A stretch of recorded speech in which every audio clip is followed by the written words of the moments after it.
We have some breaking news, and there is no way to sugarcoat this. Donald Trump's choice of Stephen Miller as his deputy chief of staff will lead America down a dark path, and I can demonstrate that in multiple ways throughout this video. Just for a quick recap, Stephen Miller was the one that during Trump's first administration had emails leaked showing he had ties to white nationalist organizations and held white nationalist views. Despite that, he held on to his spot within Trump's administration and became very close with Donald Trump. We then learned that he has floated plans to send the National Guard of red states into blue states to deport immigrants en masse, and he is the one that has engineered, that has spearheaded this plan to deport 21 million immigrants. And that is only the tip of the iceberg with this guy. We'll break down more later, but I mean, just look at him. I never ever stereotype, but this dude looks like he has white nationalist views. But with all of that, we got this new article today titled, "Trump Expected to Announce Stephen Miller as Deputy Chief of Staff for Policy." And this has a lot of implications, but let's just walk through this step by step. Make sure you drop a like on the video and make sure you subscribe for more pro-democracy content. So this article reads, President-elect Donald Trump is expected to announce in the coming days that Stephen Miller, his top immigration advisor, will serve as White House Deputy Chief of Staff for Policy.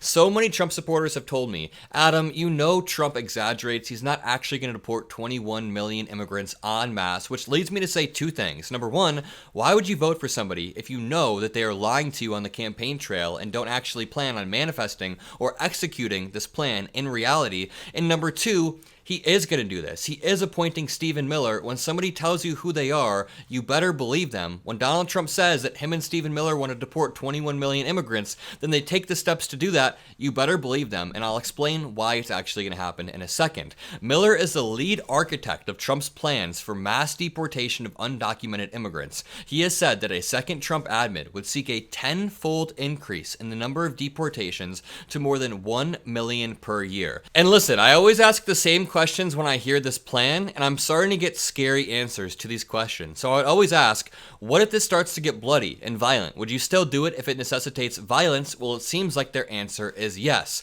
I always ask, where are you going to get the resources for this? What, are you just going to deploy the National Guard? Well, it seems like the answer is yes. I would always ask, what happens when there is a grandma? What if there's a grandma who needs to be deported, but she has kids who are here legally? Are you just going to deport the grandma? The answer is yes. They literally just say yes. Let's break down their plans step by step, then let's break down who Stephen Miller is. So this article reads, they want to begin mass deportations of migrants in the U.S. on day one. Speaking last month at Madison Square Garden in New York, Trump said, quote, "On day one, I will launch the largest deportation program in American history to get the criminals out. I will rescue every city and town that has been invaded and conquered, and we will put these vicious and bloodthirsty criminals in jail, then kick them the hell out of our country as fast as possible." Okay, we can put aside the fact that immigrants commit crimes at lower rates than native-born citizens, even though Trump says they are vicious and bloodthirsty. We can put aside the fact that deporting even 1 million immigrants would nuke the American economy.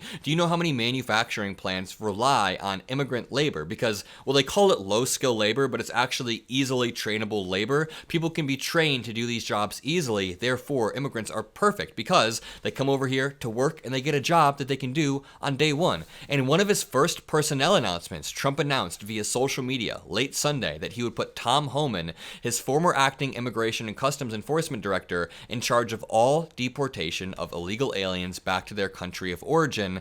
And Tom Homan is the one who spearheaded, along with Stephen Miller, this plan to separate families at the border back in 2017, 2018. But this is where it gets crazy, y'all. Listen to this really quickly. I'll read this in a second, but it reads, Trump has said he would invoke the Alien Enemies Act. The rarely used 1798 law allows the president to deport anyone who is not an American citizen and is from a country which there is a declared war. So even people who have been naturalized can be deported. He has spoken about deploying the National Guard, which can be activated on orders from a governor. Stephen Miller, a top Trump advisor, said sympathetic Republican governors could send troops to nearby states that refuse to participate. Jesus, do you guys understand what is being said here? This is Civil War territory. Stephen Miller, A top Trump advisor at the time this article was written said sympathetic Republican governors could send their own National Guard to nearby blue states that refused to participate. When Trump was asked about the cost of his plan, he told NBC, quote, "It's not a question of price tag. It's not, really. We have no choice. When people have killed and murdered, when drug lords have destroyed countries, and now they're going back to those countries, they're not staying here, there is no price tag." Just, we should all be mind blown that Stephen Miller floated this idea and it didn't nuke his political career. Actually, it did quite the opposite. Trump appointed him as his deputy chief of staff for policy. But it gets worse. Let's skim over this article. Leaked emails reveal Trump aide Stephen Miller has white nationalist views. Actually, before we skim over this, let's watch a video of Stephen Miller at the Madison Square Garden rally. Let's compare that to how Republicans used to speak. The cartels are gone. The criminal migrants are gone. The gangs are gone. America is for Americans and Americans only. America is for Americans and Americans only. That has never, ever been what America's been about. Let's keep listening. One man, and that man, ladies and gentlemen, that man took a bullet for you. He took a bullet for democracy. I'm just gonna say it, this dude gives me such Goebbels vibes. This dude is genuinely a Goebbels wannabe. But let me play this line one more time. He says, "Gone. America is for Americans and Americans only." America is for Americans and Americans only. You know, rather than me debunking that, I'm gonna let Ronald Reagan debunk this. And let me just say, you and I dislike Ronald Reagan. He started the downfall of America, but still, the way he's speaking in this video, we can all appreciate. Just listen to what he says about immigrants. You can go to live in France, but you cannot become a Frenchman. You can go to live in Germany or Turkey or Japan, but you cannot become a German, a Turk, or Japanese. But anyone from any corner of the earth can come to live in America and become an American. Boom, he says, we have a beautiful country. And yes, the torch of Lady Liberty symbolizes freedom, the freedom of people to come over here and start a new life. And that just comes in stark contrast to the way that Goebbels or Stephen Miller is talking about this at Madison Square Garden, talking about the exact same concept. We can also draw the parallel between Republicans nowadays being sympathetic towards Putin when not long ago it was Gorbachev, tear down that wall. Okay, now let's go over to these leaked emails from a few years back. This should have nuked his career, but of course it didn't. The senior Trump advisor, Stephen Miller, promoted racist fears of demographic replacement of white people by non-whites, disseminated conspiracy theories posting a UN-inspired plan to colonize America, and implied a Mark Zuckerberg-sponsored bipartisan organization was promoting illegal voting. These were all in emails back in 2017, and do you think this guy has gotten more extreme or less extreme? Of course, more extreme. And do you think this guy will become more or less unhinged given both chambers of Congress and a role of power by Donald Trump? I don't want to say this country is cooked because we're not cooked, but with the people Trump's putting around him, people like Stephen Miller, people like Elise Stefanik, who has no foreign policy experience being our ambassador to the UN, we are very cooked. But we have this pro-democracy community we've built. The emails were part of a correspondence with Katie McHugh, a far-right writer for the website Breitbart. Some of them said, the entire refugee asylee agenda, Simpson writes, must be viewed as a UN-inspired plan aimed at the West, especially America, to erase borders and dilute Western culture. This was an article that Stephen Miller forwarded, and let me just say, do you guys know how catastrophic it is to have somebody who's pushing the Great Replacement theory, a white supremacist, white nationalist conspiracy theory? This person will be in charge of Trump's administration in a certain way, but in charge of the mass deportation of millions and millions of people. And this guy is straight up unhinged. Let me play you this video from a few months ago where a journalist presses Stephen Miller on his deportation plan, and Stephen Miller loses his shit after a few questions. So Colin Rugg tweeted out, Donald Trump is expected to announce Stephen Miller as his deputy chief of staff for policy. Miller is a strong advocate for a secure border and has repeatedly called for mass deportations. This is sanewashing it. He's not just a strong advocate for a secure border. He's got Hitlerian policies, Hitlerian plans. Miller says he hopes to see deportations increase by 10 times to over 1 million per year. He will help Tom Homan as the border czar. Take a listen to this clip. Day one. All these criminal migrants that have been flooded in the country are going to be the first to get thrown out of here. I mean, you've seen case after case, these heartbreaking tragedies. those ones are going to get found and deported first. And look at this Venezuelan gang. You have a Venezuelan gang that is taking over entire apartment buildings in Aurora, Colorado, and that's responsible, by the way, for some of the most heinous crimes that have happened all over the United States. The crime rate in Venezuela is down, I believe, a little bit over 60%. Okay, so this guy is just sweaty and evil, but take a look at what happens when this reporter starts to press him.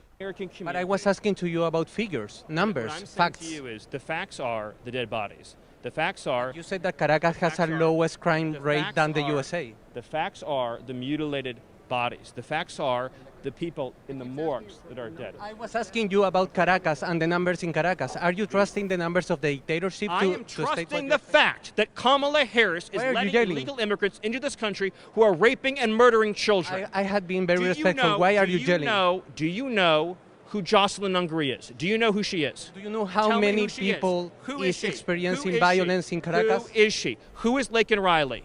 Why are Who you is yelling she? again? Because I'm yelling because children are being raped and murdered. I was just by asking for illegal figures immigrants. and you have not Children replied are to me being about raped. those figures. Okay, so this guy is so incredibly unhinged, and props to the journalist on the right, but what the journalist said is, how are you going to trust figures coming from the Maduro regime? They are inherently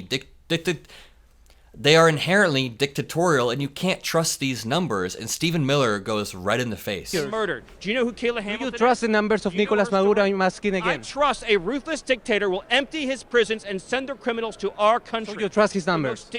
The most dangerous gang in Venezuela is You now trust occupying Nicolas apartment Maduro? buildings. I trust that he does not want his criminals to be... So you believe in his numbers? I believe he's sending his criminals to our country. And do Do you you think not- that the crime rate in Venezuela have Do you decreased? not believe the law enforcement reports of Venezuelan gangs in this country? I was asking for Are the Venezuelan gangs- government are figures, Venezuelan not gangs the in this figures country here. or not? Are This guy got rattled. He got rattled by a journalist who's still going to school for journalism, I believe. It's just absolutely insane. This is the guy who's supposed to lead Trump's administration? Venezuelan gangs in this country or not? Yes or no? What Yes or are no? the Yes or figures no? that you Yes or say no? to say Yes that or no? in Caracas Yes or the no? number is Are lower than in the Venezuelan gangs- USA? Are Venezuelan gangs in this country or not? So you don't have numbers. Are Venezuela? You know who has numbers? The Department of Homeland Security. You can ask Mayorkas for numbers. You can ask the Director Ray for the numbers. Sir, I'm telling you. said you think that in Nicolas Venezuela Maduro- the crime rate is lower than the Because- USA. Yes, because the What are criminals your are numbers? here That's now. my question. Because the criminals are here now. He knows that he knows that he got caught trusting the numbers of a dictatorial regime. Well, the immigration policy that Stephen Miller outlined is essentially the first-term Trump administration on steroids. And the key thing to know here is that President Trump never got a major piece of immigration legislation through Congress, but he's still done a lot. And the reason is he has advisors like Stephen Miller who understand the regulatory machinery of government. Things like the zero tolerance and family separation policy, that was not legislation. That was done by executive action. So there are lots and lots of things that the executive can do by themselves. Lots and lots of things the executive can do by themselves. And I just want to bring your attention back to not only the disgusting leaked emails that show that Stephen Miller is a white nationalist or sympathetic to white nationalist views, but the wild thing is, right here, is Stephen Miller saying that sympathetic Republican governors, so governors from red states, could send troops to nearby states, so blue states, to deport people. So imagine somebody like DeSantis mobilizing his National Guard and sending it over to another state, say Georgia, if Kemp isn't on board, which Kemp doesn't seem like he would be somebody who's super on board with everything Trump says. I know that Trump and Kemp have had beef in the past, but could you imagine mobilizing the National Guard and sending it into a neighboring state? Stephen Miller is going to lead us down a dark, dark path, and that is how I open this video. So, if you appreciate what I do, if you enjoy, drop a like, subscribe. You can become a member below. Have a great rest of your day, and peace out.